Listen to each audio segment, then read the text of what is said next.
Okay.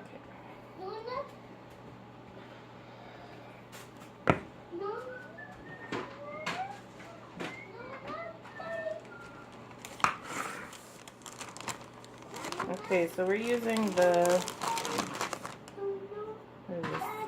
A&D kind of cat food. It's like a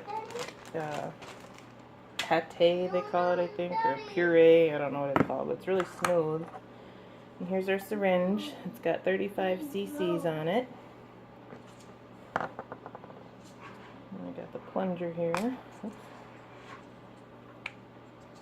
That's what the plunger looks like. And then I just take a knife and I scoop it into the top of the syringe. Now I got a little bit left in this can, so just get the rest of that in there.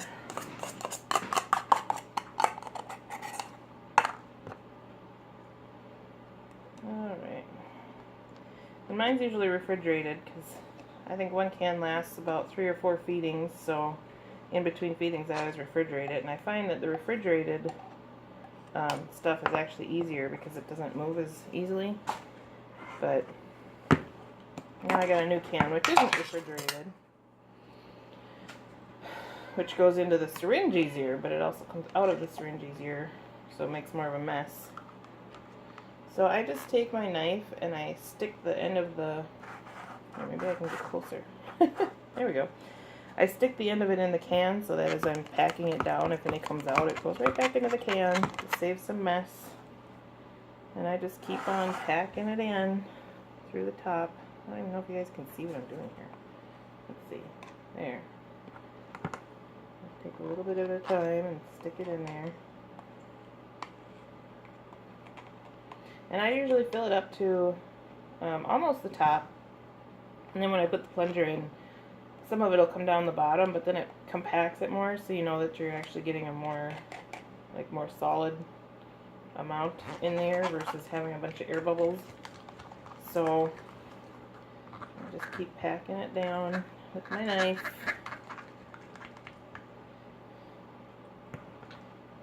This is the long, boring process here.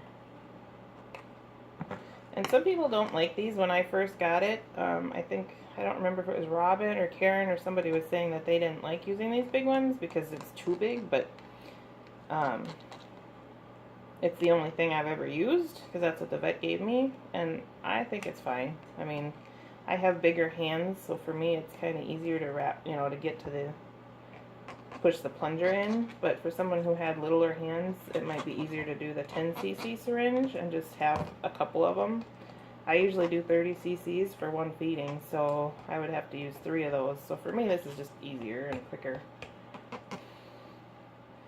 Okay, so I pretty much got it full, and when I take the plunger and I stick it in there, I put the bottom of it over the can so that as it comes out, it just goes right back into the can to use next time.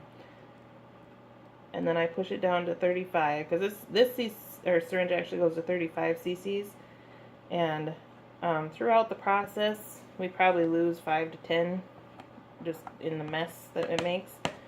So I just leave it at 35, and then he probably gets about, I don't know, I would say he gets about 30 cc's, which is what you're looking for the cats. Okay, so that's how I fill it up, and let's go find the kitty. Oh, I just bag it up. I put it in a baggie and stick it in the fridge, so that way it's ready to go for next time. Okay, let's go find Kitty.